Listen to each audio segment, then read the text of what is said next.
Nakita ko yung mga text lahat, pati mga bold, nakita ko lahat. Tapos, meron pa siya doon sinabi niya, mag-iikay muna kami, lalaro muna ako ng mahal-mahalan.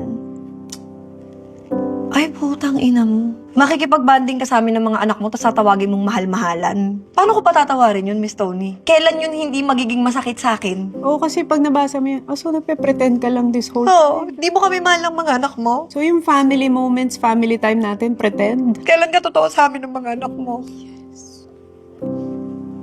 Sa akin, kailan ka totoo?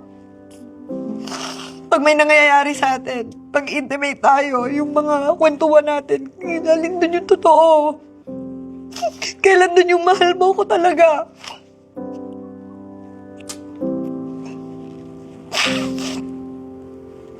Kaya hindi ko po alam kung kailan ko siya mapapatawad eh. Hindi ko po alam kung kailan siya hindi magiging masakit. Para sa akin, habang buhay siyang masakit.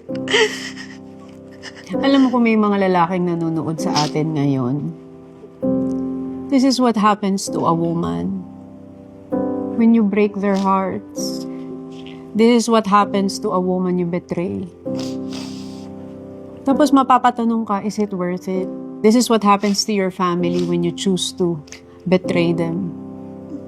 Tapos mapapatanong ka na lang sa kanila, is it worth it? Knowing na ampon siya, Miss Tony. Ampon siya eh. So, binigyan kita ng own flesh and blood. Hindi tayo naghihirap. Trinabaho ko. Trinabaho natin na makaahon tayo. Tapos sinaya mo lahat. Really? Over a fucking minor's pussy? Bakit? Kasi hindi mo nararamdaman na lalaki ka sa akin dahil ako nagtitake over? Magte-take over ba ako kung naparamdam mo sa akin na kaya mo mag-lead? Like every day, may bagong question. Opo. Tapos inisip mo, masasagot kaya itong tanong na to. May mga discovery ka pa. Tsaka Oo. buti kung yung question mo lang sa sarili mo.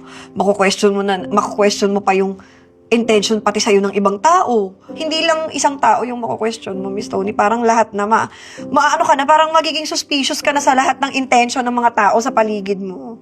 Ano na ang love para sa'yo? Kasi na-discover mo, hindi pala love yun. Actually, kung itatanong niyo po yan sa akin, tapos sasagutin ko siya kung paano naman ako, kung magbabago ba yung paraan ko kung paano ako magmahal. Feeling ko, mas magiging cautious ako, but hindi ko kayang baguhin yung heart ko eh. Parang, alam ko eh.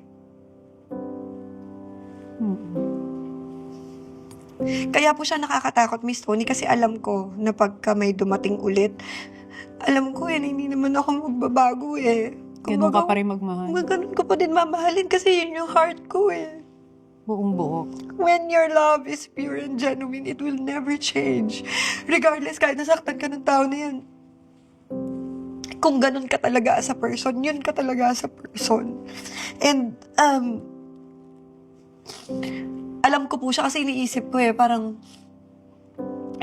minsan ini-imagine ko, what if may darating sa ano ko, tapos paano ko kaya siya mamahalin? Hindi, the Magiging moment... cautious ka na ba? Magiging pa-check ng phone? Yung parang magiging praning ka na? Pero hindi, I don't think, magbabago po ko. Yes, magkakaroon ako ng mga restrictions, pero yung paraan kung paano ko ibubuhos yung pagmamahal ko, yung amount ng love ko, it will always be the same because that's just how my heart is.